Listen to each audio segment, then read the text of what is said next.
A big theme in this world is to be yourself. While I 100% agree with this, I feel like a lot of stories or movie endings don't really go into the caveats of what it actually means to be yourself. I understand that me being myself and having other people around me be themselves is a life goal, because this hypothetically means that we're living a better quality of life. But what exactly does this entail? I know that a lot of stories online show amazing stories of teenagers like us finding their way. And I want to kind of build off of this in a way with a bit of a counter argument. What if no one likes who I really am? Well, let's start with an example. Let's say I'm an introvert who's really quiet and doesn't like socializing much in class. Yet I try to be all sociable and loud and funny and act like I'm really comfortable talking to people just so that I can fit in. Then I hear someone talk behind my back and say that I'm really annoying.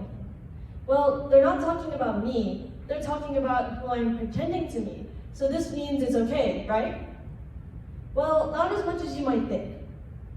On to another example. Let's say I really like anime, but my friend group thinks it's stupid and childish, and I feel bad for not fitting in. What if that math assignment took me 2 hours, but the guy next to me keeps bragging about how he finished it in like 10 minutes, and then I feel embarrassed for not being able to keep up with my peers?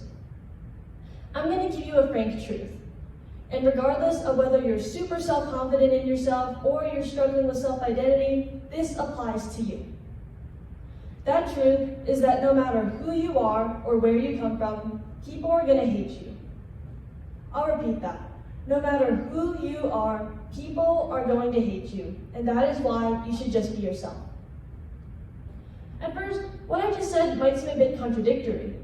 I just told you that people aren't going to like you, and then I'm telling you to throw yourself out in the world. Well, let me give you something to ponder over. Take a moment to think about someone you love. This could be your best friend, your parents, your brother. And after you've done that, take a few seconds to think about something that you think they could do better. This is not meant to be toxic, just an honest reflection.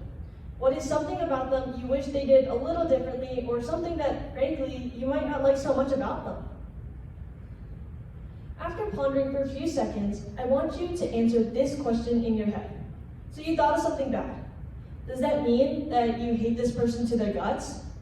Does this one bad thing that you were able to think for them mean that you, in fact, do not love this person? Absolutely not. All you thought of is something imperfect about them, and nobody's perfect.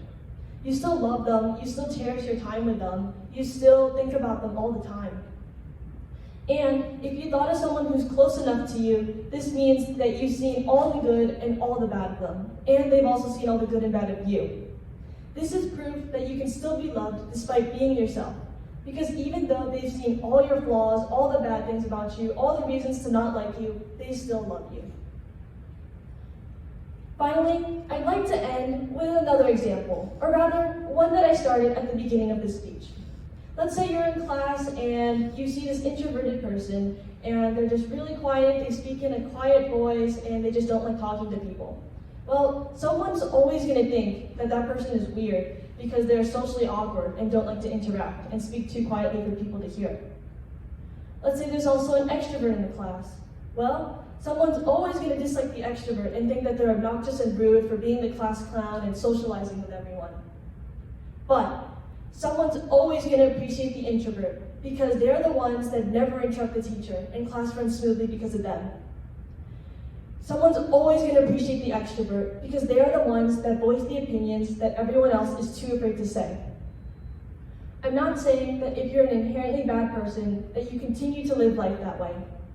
If there is something about you that is hurting yourself and other people around you, then you need to stop and make a change. This is not an excuse for that.